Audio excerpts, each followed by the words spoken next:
आजच्या दिवसातली आणखी एक महत्त्वाची बातमी, मंत्रिपद न मिळाल्यामुळे भाजपचे ज्येष्ठ नेते आणि माजी मंत्री सुधीर मुनगंटीवार नाराज असल्याची चर्चा आहे। मुनगंटीवार आज हिवाळी अधिवेशनाच्या पहिल्या दिवशी अनुपस्थित राहिले। नागपूरमध्ये असून सुद्धा कामकाजाला अनुपस्थित राहिल्यामुळे नाराजीच्या चर्चांना उधाण आलं। एबीपी माझाशी बोलताना मुनगंटीवारांनी नाराज नसल्याचं सांगितलं, मात्र मनातली खतखत सुद्धा त्यांनी व्यक्त केली आहे। मंत्रिपद मिळणार असं आपल्याला फडणवीस आणि बावनकुळेंनी सांगितलं होतं असंही त्यांनी एबीपी माझाला सांगितलंय। मौनम सर्वार्थ साधनम असं देखील मुनगंटीवार यांनी म्हटलंय।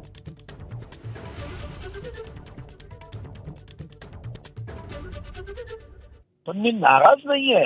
मी मागे 15 वर्ष विरोधात होतो, सत्तेत थोडी होतो आम्ही। आणि शेवटी निष्ठेने काम करणं हे माझं कर्तव्य आहे आणि आजपर्यंत मी निष्ठेने काम केलं। या पक्षाने मलाही प्रेम दिलं, मीही पक्षासाठी जीव ओतून काम केलं। नाही, मला देणार नाही असं नाही सांगितलं, मला देणार आहे असंच सांगितलं। मला असं कधीच म्हटलं नाही की तुम्हाला मंत्रिपदावर घेणार नाही, असं कधी नाही म्हटलं। मी कालपासून त्याच विचारात आहे की शेवटी न देण्याचं काय कारण, तेवढं समजलं मलाही दुरुस्त करता येईल।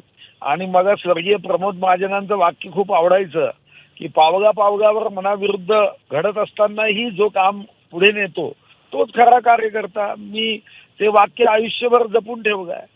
नाही, माझं देवेंद्रजीशी बोलणं व्हायचं, बावनकुळे साहेबांशी बोलणं व्हायचं, त्यांनी कधी जाणवू नाही दिलं असं होणार।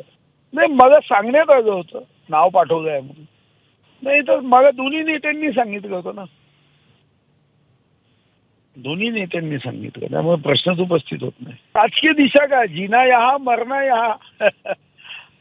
अरे याच्यात काय विषय आहे काय, भारतीय जनता पार्टी ही या जन्मात तर सुटणार नाहीच, पण पुढच्या जन्मातही भारतीय जनता पार्टीचा देशभक्तीचा झेंडा हाती घेऊन काम करणं हे माझं कर्तव्य आहे।